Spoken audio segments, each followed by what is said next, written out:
Of finger pointing in Nigeria after a deadly stampede at a job fair. Nigerian officials say at least 16 people died when 500,000 people were invited to apply for fewer than 5,000 government jobs. Joining us on the phone with more on the tragedy is Heather Murdock in Abuja. Good evening, Heather. Good evening, Vincent. Now, first, tell us exactly how this happened. What is being said?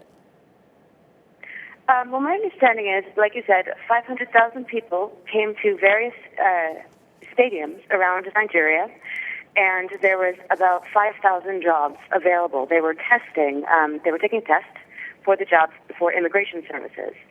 As the tests were beginning, in different places it was slightly different, but for example, in Abuja, there was only one gate open to the stadium, and there was a stampede of people trying to get in. And ultimately, over the course of the day, I've heard 16 people died in 5 different locations, and hundreds of people were injured around the country. Now, it is being said that it appears that there were no arrangements for security on the ground, despite expectations that there were going to be such huge numbers. What is the Minister of Interior, Mr. Abomoro, saying? People are calling for his resignation.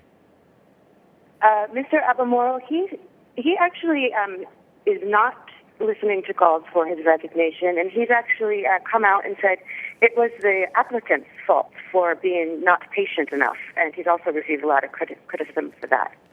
But the reality is that if these things were done in big stadiums, it means they did actually expect a substantial amount of people there looking for jobs.